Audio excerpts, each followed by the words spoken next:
I appreciate all of you hanging out with us on the Monday edition of the program.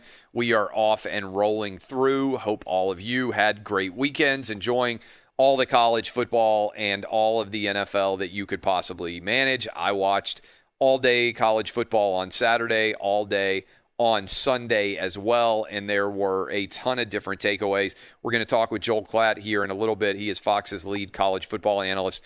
We'll discuss a lot of college football with him. But in the meantime, the biggest stories, I would say, coming out of the Sunday NFL telecasts, by far the NFC East and the dumpster fire that is there. The Eagles find a way to go on the road and get a win over the 49ers. Meanwhile, the Cowboys lose at home to the Cleveland Browns. And as a result, the Eagles are now in first place by themselves at 1-2-1. That is a real record by a real team at the top of a real NFL division. The Washington football team and the Dallas Cowboys are sitting at 1-3. The Giants are 0-4. So the dumpster fire that is the NFC East gets a little bit of extinguishment, at least based on the performance that the Eagles put forward. The Cowboys can't stop anybody. They have given up 38, 39, or 39, 38, and 49 in their last three games. I don't know when exactly that might change. A lot of big takeaways from the world of the NFL over the weekend. The incredible performance by Tom Brady down the stretch. If you were wondering if being 43 years old and joining a new team was potentially going to create a bigger issue going forward for him, the answer may well be no, because Brady in his last 20 passes with the Buccaneers, 18 for 20, 269 yards, 4 touchdowns, no INTs, a perfect passer rating. Also, Brady, 5 touchdown passes to 5 different receivers for the first time in his career. Other big standouts to me, Josh Allen continues his dominance this season. Yes, I said dominance with the Bills, who made a claim with their 4th straight victory to potentially being the second best team in the AFC. We'll see exactly what happens tonight because we got a doubleheader, and we'll get into that just a little bit later. We got the Chiefs hosting the Patriots without Cam Newton, one of the big storylines. I would say the biggest name player so far to test positive by far during the course of the season, Cam Newton, and as a result, the game that would have been played Sunday between the Patriots and the Chiefs is now taking place, scheduled to later this evening. But the Bills went on the road and got a tremendous win, and potentially they are the second best team in the AFC right now. The Colts, who many people left for dead with Phillip Rivers in week 1 when they went out and lost to the Jacksonville Jaguars, went on the road and beat the Chicago Bears to knock the Bears from the ranks of the unbeaten. Nick Foles, thoroughly mediocre. He looked like he could have used relief.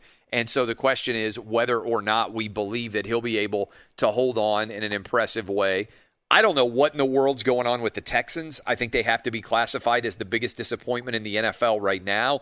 I'll rank the 5 worst teams in the NFL for you tomorrow, and we'll run through. But spoiler alert, the worst team in the NFL, at least trending, other than the Jets, certainly the most disappointing team is the Houston Texans. The Vikings finally got a win. And the Seahawks went all the way across the country, literally the longest flight you can take in the continental United States, from Seattle all the way to Miami nonstop, and they found a way to get a win there. The Seahawks did, to keep things rolling. How about Drew Brees? Didn't look awful. Drew Brees still looks like he has a little bit of success left for you. But the biggest storyline, I would say, coming out of the NFL is the NFC East and what we are seeing right now from the Cowboys. Dak Prescott is posting unbelievable numbers right now. The problem is all of those numbers are coming in virtual losses. And you really want to hit the panic button. Imagine what would be going on in Dallas right now if the Atlanta Falcons had just recovered that onside kick. Because then you would be talking about the Dallas Cowboys sitting at 0-4, the same record as the Giants. And yes, they may be able to still fight their way to 8-8 or 7-9. 7-9 may be enough to win this game, to win this division. How about the fact that the Eagles may end up winning the division with a tie, because it's going to screw up all the math everywhere over their decision to punt against the Cincinnati Bengals and not even go for the win. It's a wild scenario in general when you consider how many other divisions have such impressive leaders right now. Let me give you an example. Right now, the first place team in the AFC East, Buffalo Bills, they're 4-0. First place team in the AFC North, it's the Pittsburgh Steelers, 3-0 because they had their bye week this week because of the positive test the Titans had. First place team in the AFC South, 3-0 Tennessee Titans. First place team in the AFC West, 3-0 Kansas City Chiefs, who play tonight against the Patriots in a Monday Night Football doubleheader. First place team in the NFC North, Green Bay Packers, 3-0. First place team in the NFC South, Tampa Bay Buccaneers, 3-1. First place team in the NFC West, 4-0, Seattle Seahawks. What's wild to think about is the only other division that doesn't have an undefeated team at the top of the division right now is the NFC South, and they have the Tampa Bay Buccaneers at 3-1. The head of the NFC right now doesn't even have 2 wins. They are sub 500. It's unbelievable how bad this conference, this division is going to be. And the fact that the NFC East gets an automatic bid is absolutely wacky. But that is where we are in the NFC East right now as the Eagles come out with a big win on the road against the 49ers. I talked about this, by the way, in hour 1. How ridiculous is it that Santa Clara officials required, they said, for Al Michaels and for Chris Collinsworth to have masks on during the course of the game? Michelle Tafoya had to keep one on too. It sounded like she kept hers on for the entire game. It did not sound like everybody else kept theirs on for the entire game, because I couldn't tell that that Chris Collinsworth or Al Michaels had them on. But the Santa Clara County official explained to the San Francisco Chronicle, we wouldn't want them to end up like the president. So, as a result, they had to wear masks, supposedly, while they called the football games. Now, maybe this is just more cosmetic theater, and it appeared to me like NBC was only requiring Al Michaels and Chris Collinsworth to have the masks on when the camera was on them, because it didn't sound like they were speaking through masks for the purposes of the actual television broadcast. They might have taken them off at that point in time. But this is just, this is pure lunacy, all right? This is cosmetic theater to the extreme. And I see things like this, and I'm like, how could anybody with a functional brain actually believe that this makes sense? So, Eagles get the win. For those of you waking up on the West Coast, it hasn't been getting very much attention because nobody has been watching.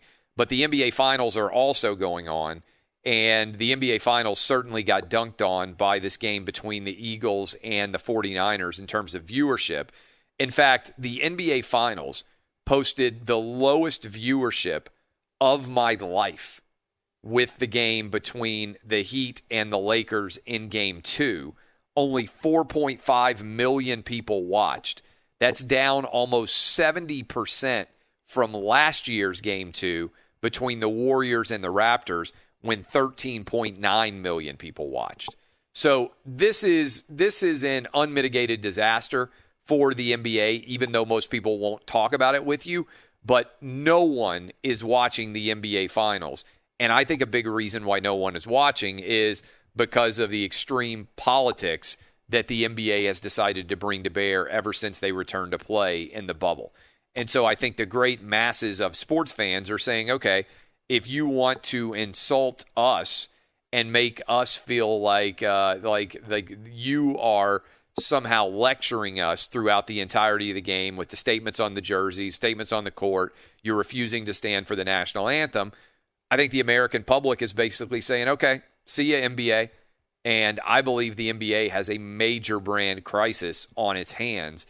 And it's fascinating to think about how this is going to all shake out.